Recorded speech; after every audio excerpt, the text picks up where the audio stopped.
पाएंगे क्योंकि उनके साथ शिवपाल यादव मौजूद है और यहाँ पर फिरोजाबाद में जो मुकाबला है जितेन, वो चाचा भतीजे का मुकाबला है। फिरोजाबाद लोकसभा सीट में त्रिकोणीय मुकाबले के बीच में इस वक्त हमारे साथ मौजूद हैं शिवपाल यादव जी। सर, ये बताइए कि आप अपनी स्थिति यहाँ फिरोजाबाद लोकसभा सीट में क्या देख रहे हैं? आज चुनाव हो रहे हैं। देखिए, आज चुनाव हो रहा है, सुबह से ही मतदान शुरू हो गया है। यहाँ पर हमें सभी वर्ग के लोगों का भारी बहुमत मिल रहा है और हम फिरोजाबाद लोकसभा सीट भारी मतों से जीत रहे हैं। चाचा भतीजे की लड़ाई के बीच में भतीजा चाचा के सामने खड़ा हुआ है। चाचा अपनी स्थिति कैसी देख रहे हैं, क्योंकि जो भतीजा है उसको अलग अलग पार्टियों का जो गठबंधन है उसका समर्थन प्राप्त है। देखिए, फिरोजाबाद की जनता पूरी तरह से अच्छे से नाराज थी और इसीलिए पूरी जनता ने मुझे प्रस्ताव भेजा और उसके बाद बहुत बड़ी रैली करी। लाखों लोग थे रैली में और उन्होंने ये कहा कि आपको यहाँ से चुनाव लड़ना है, चुनाव लड़ना है।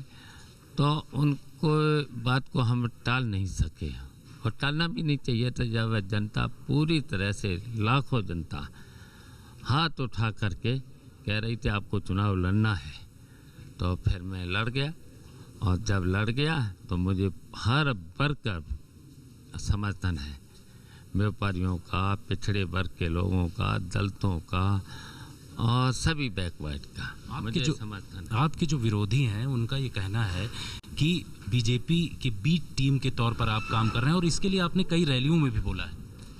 देखिए, मैंने पहले अलायंस में भी, जब अलायंस अखिलेश और मायावती जी का जब बन रहा था तब मैंने भी कहा था मुझे भी शामिल कर लो, लेकिन मेरी बड़ी मांग नहीं थी। 1-2 सीट पर हम भी शामिल हो सकते थे, तो मुझसे बात भी नहीं की और जब बात नहीं की तो फिर हम यहाँ से चुनाव लड़ गया और जब चुनाव लड़ गया तो मुझे पूरी जनता का सपोर्ट है। जनता का सपोर्ट है। आप ये बता रहे थे कि मुलायम सिंह यादव जी का आशीर्वाद है, लेकिन किसी रैली में, वो खास तौर पर आपकी जो रैली हुई थी फिरोजाबाद के लिए, वहाँ पर रोड शो में भी कहीं भी नहीं दिखाई पड़े मुलायम सिंह।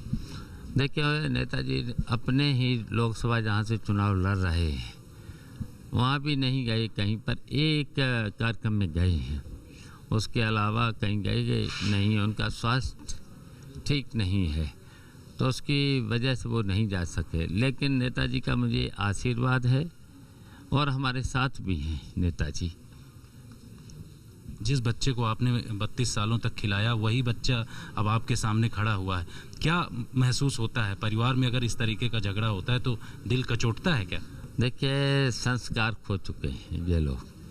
जिन लड़कों को हम लोगों ने पढ़ाया लिखाया, अच्छे स्कूलों में पढ़ाया, यहाँ तक कि विदेश भी भेजा, तब जब बाहर गए तो वो संस्कार नहीं रहे।